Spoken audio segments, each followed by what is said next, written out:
दोस्तों, ये Trump uncle आखिरकार चाहते क्या हैं? ट्रंप अंकल की मंशा क्या है? और पीएम मोदी ट्रंप को लेकर कुछ बोल क्यों नहीं रहे हैं? यकीनन सवाल बड़े हैं, क्योंकि भारत की लड़ाई रुकवाने की घोषणा हजारों किलोमीटर दूर बैठे ट्रंप ने क्यों की? जिस तरह से डोनाल्ड ट्रंप बीच में आ रहे हैं भारत पाकिस्तान के, उस पर प्रधानमंत्री नरेंद्र मोदी और सरकार को जवाब देना चाहिए, ऐसी विपक्ष की भी मांग है। आखिर ट्रंप के बयानों पर सरकार स्पष्टीकरण क्यों नहीं दे रही है? अमेरिका के राष्ट्रपति डोनाल्ड ट्रंप कह रहे हैं कि अमेरिका के दबाव में आकर सीज फायर किया गया भारत पाकिस्तान के बीच, व्यापार बंद करने की धमकी से ऑपरेशन सिंदूर रोकने की बात तक कह रहे हैं। इतना ही नहीं, वो तो कश्मीर मुद्दे पर भी यह कह रहे हैं कि अमेरिका मीडिएटर की भूमिका निभाएगा, यह तक कह रहे हैं। तो सवाल यह कि ट्रंप को चौधरी बनाया किसने, या फिर वो चौधरी अपने आप बन गए? किसने माय डियर फ्रेंड ट्रंप को यह अधिकार दिया? यह भारत के सम्मान और स्वाभिमान पर ठेस नहीं है क्या, जो बेहद गंभीर सवाल खड़े कर रहा है? क्योंकि पूरा देश इस वक्त एकजुट है। सेना का शौर्य, सेना की ताकत, ऑपरेशन सिंदूर की कामयाबी पूरी दुनिया ने देखी है, पूरी दुनिया ने। मगर एक सवाल आम जनता के जहन में बार बार उठ रहा है, वो ये कि क्या ऑपरेशन सिंदूर अमेरिका के दबाव में स्थगित किया गया, जिसका जिक्र ट्रंप कर रहे हैं? ये बातें साफ होनी चाहिए दोस्तों। पूरा विपक्ष आतंकवाद के खिलाफ कार्रवाई में सरकार के साथ खड़ा है, फिर पीएम मोदी सर्वदलीय बैठक में भले ही शामिल नहीं होते हैं। 2 ऑल पार्टी मीटिंग हो चुकी है जैसे कि आप जानते हैं, लेकिन वो किसी में शामिल नहीं हुए।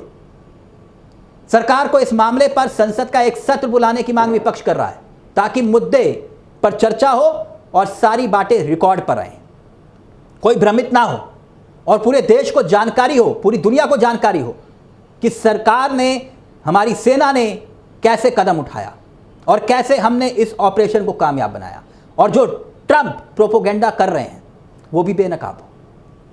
मगर संसद का विशेष सत्र नहीं बुलाया गया, क्योंकि डोनाल्ड ट्रंप यहां पर ठेकेदारी ले रहे हैं। कौन सी ठेकेदारी ले रखी है मालूम नहीं, वो आए दिन कोई ना कोई रोज बयान दे रहे हैं। अब सवाल तो उठेंगे ही कि ट्रंप या तो खुद ठेकेदार बन गए, या फिर जिस तरह से हमारी चुप्पी है, उस चुप्पी ने ट्रंप के हौसले को दुगना कर दिया, जिस कारण वो भारत पाकिस्तान के बीच सीज फायर की घोषणा तक कर रहे हैं, बाकायदा औपचारिक रूप से। अब कहा जा रहा है कि कश्मीर मुद्दे को लेकर भी वो मध्यस्थता करना चाह रहे हैं मीडिएटर के रूप में। यह अधिकार कहां से मिल गया ट्रंप साहब को? कश्मीर मसले को सुलझाने को लेकर ट्रंप जो बात कह रहे हैं वो बहुत ही गंभीर मसला है दोस्तों। इधर पीएम मोदी का संबोधन होने वाला था, लेकिन उससे पहले ही, याद कीजिए, उससे पहले ही ट्रंप अपना संबोधन देते हैं। ट्रंप संबोधन शुरू होता है और ऐलान कर देते हैं कि हमने भारत पाकिस्तान से कहा है कि व्यापार करना है तो युद्ध विराम करना होगा। इन तमाम बातों का जवाब प्रधानमंत्री नरेंद्र मोदी को क्या नहीं देना चाहिए दोस्तों? हमें पाकिस्तान को जब हमने चौतरफा घेर लिया था और हमारे देश की सेना का पराक्रम भी था कि पाकिस्तान को मुंह तोड़ जवाब दिया गया। हर बार पाकिस्तान चोट खा रहा है और चोट खाता रहा, और देश की सेना ने चारों खाने चित किया पाकिस्तान को। तो फिर अचानक ये सीज फायर का फैसला हुआ, तो हुआ कैसे? अचानक एकाएक ये बात हर किसी के गले नहीं उतर रही इतनी आसानी से। ट्रंप के ऐलान के बाद पूरा देश सकते में है कि आखिर ये हो क्या रहा है, क्योंकि सीज फायर के बाद भी पाकिस्तान का हमारे देश के ऊपर ड्रोन से हमला करने का प्रयास जारी रहा। इससे जुड़ी अलग अलग बातें मीडिया में चल रही हैं। जैसे कि आप जानते हैं, सरकार खुद कुछ नहीं बह रही, तब तक मीडिया के लोग सूत्र के आधार पर अपनी बातें लिख रहे हैं। यानी हर तरफ खबर है, सूत्र सूत्र सूत्र, सिर्फ सूत्रों के हवाले से खबर। अब विपक्ष इस मुद्दे पर सवाल का जवाब पीएम मोदी से चाहता है कि विपक्ष ये चाहता है कि पाकिस्तान के खिलाफ इस लड़ाई में हमने पूरी एकजुटता के साथ बीजेपी की सरकार के साथ, पीएम मोदी के साथ कदम से कदम मिला के पूरा देश खड़ा रहा, इसमें कोई दो राय नहीं। यही हमारे देश की ताकत थी और होना भी चाहिए।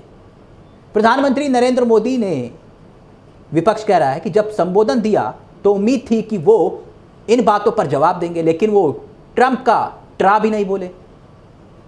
अमेरिका के राष्ट्रपति ट्रंप, उपराष्ट्रपति और सेक्रेटरी ऑफ स्टेट के बयानों पर हमारा क्या रुख है? हमारे विदेश मंत्री चुप हैं, एनएसए चुप हैं, और प्रधानमंत्री तो वैसे भी ऐसे मामलों पर बहुत कम ही चुप्पी तोड़ते हैं। दोस्तों, एक बहुत महत्वपूर्ण बात, सियासत और सवाल अपनी जगह है, मगर देश बड़ा है, उसका मान और सम्मान बड़ा है। अब याद कीजिए कारगिल का युद्ध, यहां ये बात मैं बहुत महत्वपूर्ण बता रहा हूं, देखिए, याद करिए। कारगिल का युद्ध हुआ जो हमारी सेना के बुलंद हौसले से हमने जीता था, तो उसके सिर्फ 3 दिन के बाद 29 जुलाई 1999 को अटल बिहारी वाजपेयी जी की सरकार ने कारगिल समीक्षा समिति का गठन किया था। इस समिति की अध्यक्षता रक्षा मामलों के विशेषज्ञ, जानते कौन? के सुब्रमण्यम, उन्होंने की थी। आप जानते हैं रक्षा मामलों के विशेषज्ञ के सुब्रमण्यम कौन है? कौन थे? मौजूदा वक्त के विदेश मंत्री एस जयशंकर के पिताजी।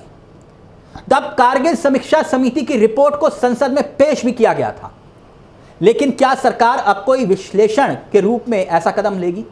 तब अटल सरकार ने लिया था। क्या देश के प्रधानमंत्री नरेंद्र मोदी देश की जनता और विपक्ष को विश्वास में लेकर सवालों के जवाब देंगे? क्योंकि यह बेहद गंभीर मामला है कि ट्रंप बार बार खुद को चौधरी साबित कर रहे हैं।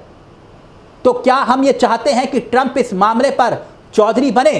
अगर नहीं, तो क्या ट्रंप को जवाब नहीं देना चाहिए? हमारी नीति स्पष्ट नहीं होनी चाहिए कि कश्मीर और पीओके हमारा है, तो फिर ये ट्रंप बार बार धमकी की भाषा क्यों बोल रहे हैं? यकीनन दोस्तों, पहले ही ट्रंप एक ही तराजू पर पाकिस्तान और हिंदुस्तान को तोलने की गलती कर चुके हैं। वो बार बार यही गलती कर रहे हैं। पाकिस्तान जो आतंक का अड्डा है, और दूसरी तरफ हमारा देश भारत जो कभी भी अपनी तरफ से पहल नहीं करता, और सामने वाला अगर पहल करता है तो फिर मुंह तोड़ जवाब भी देना हिंदुस्तान जानता है। तो फिर ट्रंप ऐसा क्यों कर रहे हैं और बार बार कर रहे हैं? उम्मीद है कि इस बार जल्द ही देश के प्रधानमंत्री इन सवालों का जवाब देंगे। वो नहीं तो कम से कम विदेश मंत्री ही जवाब दे।